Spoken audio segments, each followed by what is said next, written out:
Nyinyi vijana, mtu anaenda kuongea harama, msikia mtu ameongea harama kwa social media, tafuta yeye mumlete station.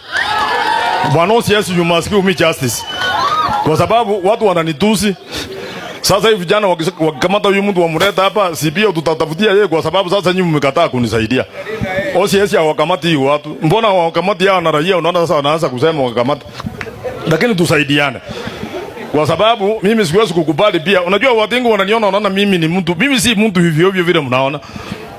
Msinifikirie ati mimi ni mtu kama President William Ruto. Mnakumbuka alikuja hapa mkamwambia waachana na harama. Hata president ananiambia kila siku anasema ile watu yako ya 140 na Kabutembo soko mjinga anawajua. Wewe ni nani ukuje kuniambia hapa ati unataka kusimama kura? Ati sasa wewe umekuja ni jembe mpya. Jembe ya kwenda kulima wapi? Ena mkataze hiyo watu. Hiyo watu sasa mtaenda mjauane vijana kama 200. Nyinyi ndio mnaweka amani hapa. Amani tu. Watu wakikuja kunitusi msipige yeye, mnashika yeye mnampeleka OCS. Mnasema mtu alikuwa anatusi mheshimiwa wetu, si ndio? Kwa hivyo leo ni onyo kwa ile watu wanapita pita hapa. Mimi ndio member of parliament until 2027. Kama wanataka kutoka hapo wakuje wanitoe. Samuel Arama, the member of parliament for Nakuru West.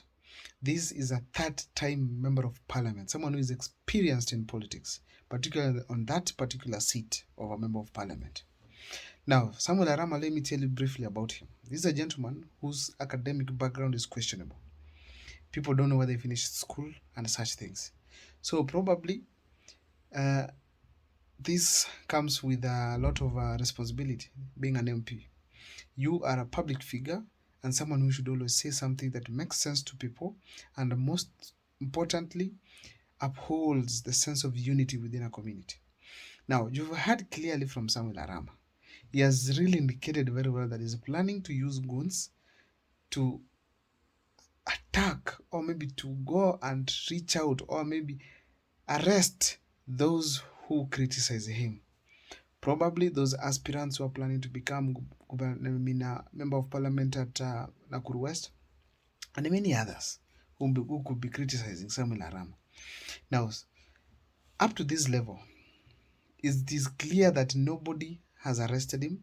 He has not been summoned, but that is very unforgivable. Very unforgivable. Why am I saying so? There is no way you can as an MP tell people publicly that you are going to use goons. Goons, people are discouraging them because they kill people, they maim people, they do bad things to people. Others, even you saw in Mombasa what happened. Goons went ahead to sodomize a gentleman who criticizes the governor of Mombasa.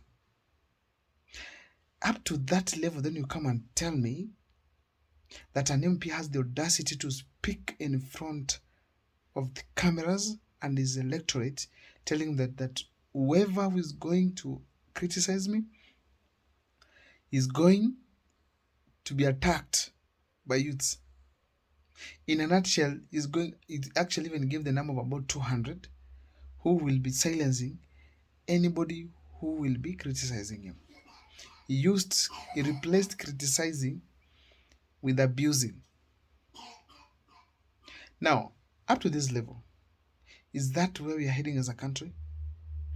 First, let me remind you some few things here. This gentleman, one time when we had a member of parliament, Gachagua in Nakuru, he stood up and said that, actually this is during the protests, that the people have said I'm going to vote no. And that's what I'm going to do in the National Assembly. But when the time came for him to vote no, Arama went ahead to vote yes. By this time, he had indicated to come to Nyamira for the Bantero seat. The people of Nyamira asked him, you guy, you say that you are coming to vote no. What happened now you voted yes? He abused them. He told them, even if you don't want me to vie for the Bantero seat, I can still leave you that seat. I don't want it even. And that's how he changed his mind from coming to Nyamira. That's how he changed his mind. So in a nutshell, Arama had a retaliation between, they exchanged words with some of the people who were calling him, and even he was on radio, particularly Legacy FM, and he was speaking on this, and they said, I don't want the people of Nyamira to wakae na hiyo kiti yao. So in a nutshell, it was very rude to us, and that rudeness we cannot tolerate it in Nyamira. So after he had voted yes, we denied that we don't want to hear anything from him as the youth of Nyamira. Now, Samuel Arama, that is why we don't want him in Nyamira, not just being voting yes, also being this kind of a person who believes in goonism. Let me tell you something here. In the last election of 2022, we had an MP in Kenya, right now an MP, and during that time, he had won an election, but he still went ahead to shoot a gentleman and killed him. This guy disappeared for like a week, later on reappeared, and he has never been arrested, simply because of being a close ally of someone. So as we speak, that MP is free and is speaking anyhowly, still also showing that he's stronger than any other person, is mightier than any other Kenyan. This is the same guy who attacks Gachagua, who attacks any other person, even Raila Amolo Odinga himself. He was once scared by Simba Arati only. Now, this gentleman killed somebody, but is still in office. Now, we've seen goons being used, particularly in Kisii County, where we have goons beating people. Let me give you an example. Goons attacked a gentleman who was on a motorbike carrying a client. Then this guy was wearing Simba Arati t-shirt. Goons removed him stopped the bike, got him out, hit his head. This guy bled internally. Blood flew to the actually, let me say that it went maybe some small quantities of blood went to the brain, and that is how this gentleman eventually succumbed to death, to those injuries, and died. That is what goons do. And in Kisii County here, we've experienced goons, where you realize that goons fight each other during the day, hit each other at night. In a place where there is a congregation, goons come in and start shooting right, left, and center. Some of them in form of police. And then now an MP politely speaks to the people and tells them that I'm going to get 200 of my boys who are going to stand here and do what? Defend me. Not actually defend me. Go for whoever who is criticizing me. He replaced the word criticism with abuse. Which means he does not want any form of criticism until 2027.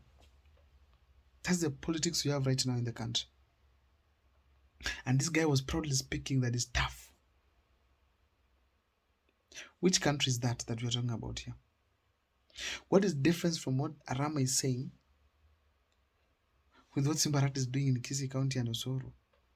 And then what's the difference from abducting? What's the difference from abducting young men and women in this country who criticize William Ruto? What is the difference between all those things?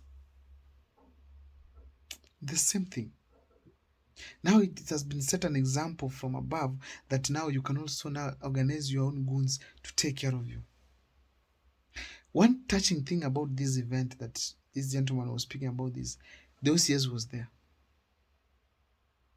As he was saying all this, the OCS was seated politely listening to his boss speak. And that's the country now we are in, where members of parliament have literally decided to declare officially that they want to use goons. What if wananchi themselves organize themselves, come up with some group to counter these goons that you're going to bring to people? It can't work. I hope that the law is going to do, the people in charge of these departments like NCIC, people who are supposed to deal with this kind of utterances, or even the DCI, or even we can have NIS, I hope they're going to go for these guys so that they can explain some of these things. There are people, even if they're abducted, we can understand, because if he has a capability of organizing such kind of a 200 plus group people, probably needs to be abducted before he makes the steps. We hope to see that that's going to be dealt with. It's very wrong to have leaders publicly declare such kind of activities.